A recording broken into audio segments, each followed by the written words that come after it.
My name's Andrea Syrtash, and I'm a dating and relationship expert and author. I'm not a matchmaker, actually, but I give a lot of dating advice, so obviously there's a connection with matchmaking. Okay, and I read a little bit about your book. He's just not your type, but that's a good thing. Yes. And you said in the book that people should date outside of what they normally go for. What do you mean, and how do you think that works?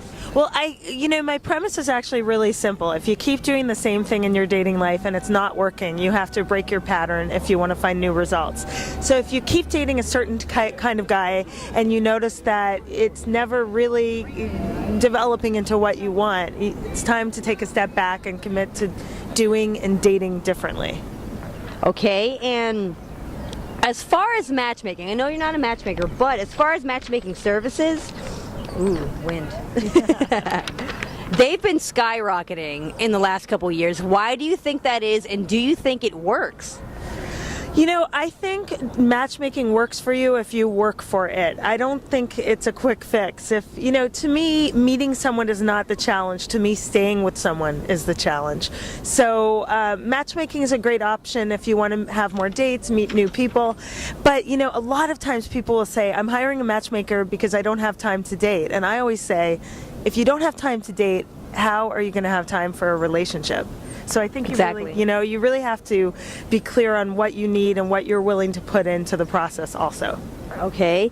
And why do you think people are starting to seek help in dating? Do you think people are too busy? Do you think because the women are becoming more career focused? Like, why do you think all of a sudden now it's like people need to hire people to help them? Like, they can't just meet people anymore. Well, we have so many options, especially in a city like New York. I mean, it feels like endless opportunities. And because of that, in a way, we're so scattered and we can't focus on what we really are looking for. For a lot of people, finding love is a priority. It's a really important thing. Sometimes people focus too much on their career when really, at the end of the day, what they want is a loving partner, and hopefully you can have both. You don't have to pick one or the other, but I think people are hiring help since it is a priority. Okay. And in your book, you said that there are 4 ingredients to a healthy relationship. Can you explain to me what they are and why they're so important? Yes. Well, I think so often we have superficial criteria to find love. So, we'll say he must be this height, he must look like this. Really, I think the only 4 ingredients, this park is so nice and animated, isn't it? Yes, it is. The 4 ingredients you should look for before you settle down with someone, in my opinion, is the person a good lover, partner, companion, and friend? Because it's not enough just to check off one of those boxes. So if you say he's a great lover but he's a crappy partner, you shouldn't marry that person. Or if you say he's a great friend, not super attracted to him, don't marry that person either. I think you need all 4.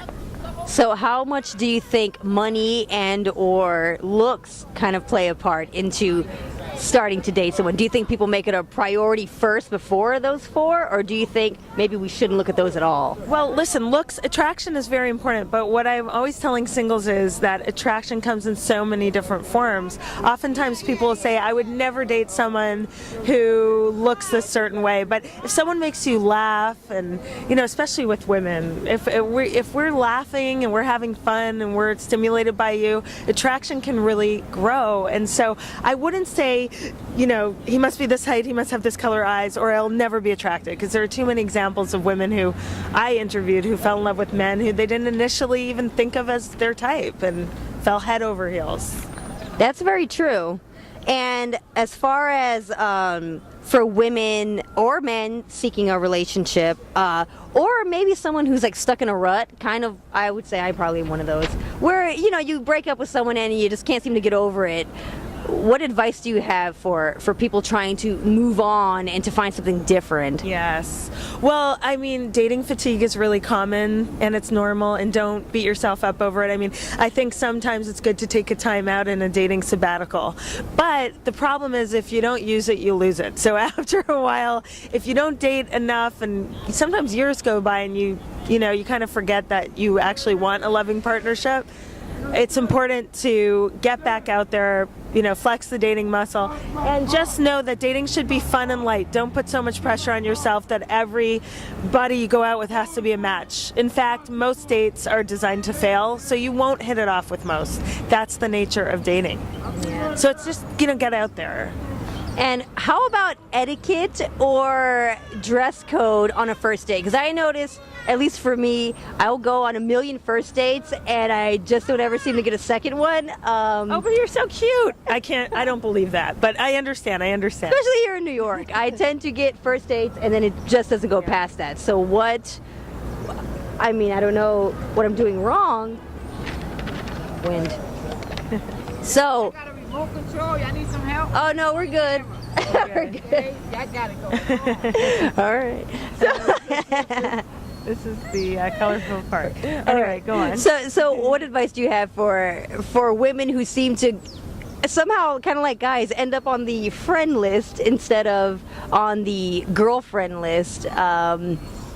Do you think there's a certain way you should act, or should you be yourself up front? You should always be yourself, but also you have to be yourself a little bit and concentrate. I mean, you have to play up your charisma and everything you offer already, you just amp it up a bit. I mean, flirtation is really important on an early date. It doesn't mean doing obvious, really cheesy, over-the-top moves, but you know, it's a date, so there should be a bit of an elements of romance in the air if you're attracted to someone, and you don't want to be kind of butting up, burping around each other, and you keep it in the romantic sphere, I would say. And let me add this: the worst first date is a coffee date. I mean, Starbucks, 3 p.m. On a Sunday, there's nothing more of a buzzkill than that.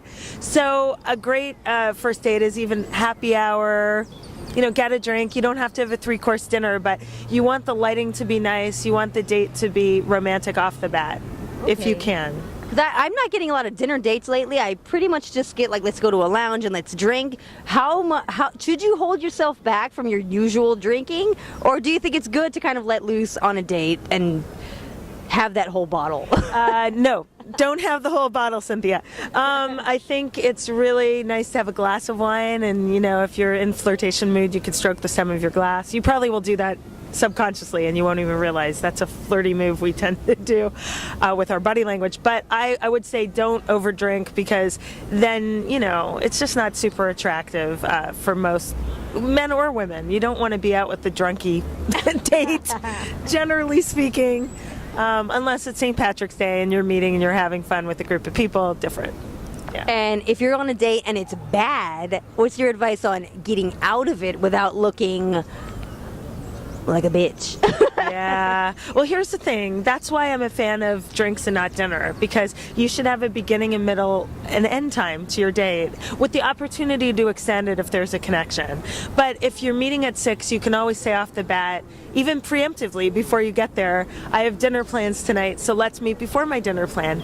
And that way you have the out. Now, if things are going really well, you can, and you guys want to keep hanging out, you can say, I'm going to text my friend and see if I can meet her a little later. Just build the out from the start. That's a good point.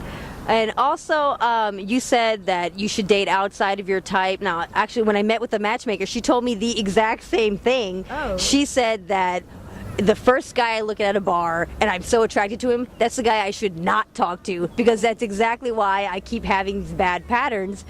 Do you think that initially off the bat, the person you're most attracted to, you should avoid? I don't think it has to be a hard and fast rule, but I do think that I agree with her that you just need to stay open-minded, because sometimes you'll put too much pressure on yourself if you're laser focused. That's him, gotta have him, gotta close that deal. You're not gonna be your naturally light, fun self. You're gonna feel pressure, and that's not a good way to start. So also, sometimes the most slick-looking player in the room, may not be the best bet, especially at a bar, because a lot of people will have that eye on the person. That doesn't mean that you won't have a wonderful date with that person, but you wanna actually cast a wide net and not just focus on one. Be open to meeting all kinds of people and just letting, be present. See how things land, and you may be surprised by who you're drawn to. And what advice do you have for me? Because I'm going to be going on 2 dates this weekend with men I don't even know what they look like, but it's set up by a matchmaker. What advice do you have for me so I don't ruin these dates? It's my first time ever doing this, so yeah, because I've never done matchmaking, so what should I be prepared for? Okay, well, this is my challenge to you. I think of yourself like you're on a vacation. When you're on a vacation, what are you like? Are you generally open? I mean, most people on a vacation talk to new people. They don't overanalyze it. They're not, concerned with where it's going tomorrow. They're just kind of in the moment. That's the spirit I would bring to your dates. Be your vacation self. Because okay, that sounds good. Yeah, because it doesn't matter where it's going tomorrow or next week. You're in the moment with the person. Take the pressure off. The best dates are light, fun, upbeat, positive, all the things you naturally are. But once you start overthinking it, you kind of sabotage it. So you have to stay present and keep it light. Do you think people who are getting matchmakers maybe are looking for marriage or something more serious, or do you think maybe they just don't have time? Because I'm a little scared that what if I go on these dates and these men are like, oh, have my babies. So like what That will be a red flag. If someone on a first date talks about babies, yeah, it's not generally a good conversation for a first date. You're going to get everything from a matchmaker. You'll get some who are very commitment marriage ready, and then you'll probably have some who are actually not even ready to date because they're so busy that they're just outsourcing everything in their lives. So yeah, I don't decide how you're going to feel or who the person is until you're in front of that person. And then the litmus test, I always say to daters, the litmus test is really simple. This isn't rocket science, I know, but ask yourself, am I having fun or not now? Yes or no? Am I curious to learn more about the person in front of me? Yes or no? That's all you need to know. You don't need to know more, because a first date is a first meeting. I can't stress that enough. So you don't overanalyze it. Just be present, see how you feel, and if you're intrigued, great. Okay, and I know you just finished up a new book. Can you tell me a little bit about what's in it and what people can expect and what kind of advice they should be getting from it?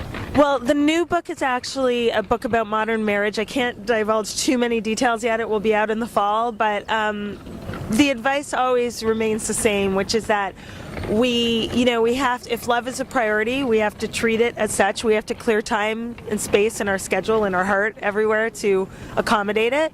And but at the end of the day, being authentic is the best thing.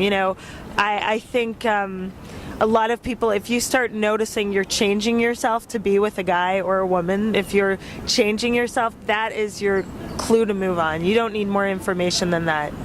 Just be authentic. And what about one more thing?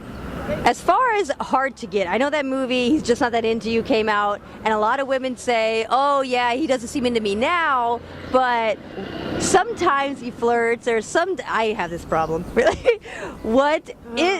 Do you think that women should just let it go, or do you think sometimes men are a little No, okay. Do you see my body language here? No, the biggest mistake women make in dating is dating the potential, not the person. You know how many times, I've been doing this for almost 10 years, so I've heard every story, and they start to sound exactly the same. The women are kind of victimized, like he told me we may go to Europe this summer, and I'll say, but is he calling you this week? Well, no. Okay, it doesn't matter what he's telling you. Pretend your dating life is a silent movie. Look at what he's doing to show his interest. That's really where you'll get your cues. And the potential is wonderful. It's great that women believe in what's possible. It's a beautiful quality you have, women have. But it will get you in trouble in dating. Men generally aren't going to come around, and this is a little provocative here, but women are more likely to come around than men. If a man's not feeling the chemistry right away, he probably won't grow attracted, whereas women all the time, if they're not feeling massive fireworks, but the guy's, like I said, making them laugh and think, and they like being around him, that attraction can grow for a woman much more so than a man. Why are women so attracted to the possibility of like a guy rather than the actual guy in front of them? That's the question I've been trying to ask the people I work with for many years. I think it's a great quality. I think women, we exist often in a shade of color. Everything's colorful, everything's possibility. Men are much more black and white. I mean, I'm oversimplifying it for the purpose of this interview, but women fall in love a lot more emotionally than we realize. And I think that we think that men think the way we do, and they don't. If a man is not attracted, it's rare that he'll come around and become attracted. It's possible. I'd never say never, but it's rare. All right. Well, thank you so much. It was so nice meeting to meet you.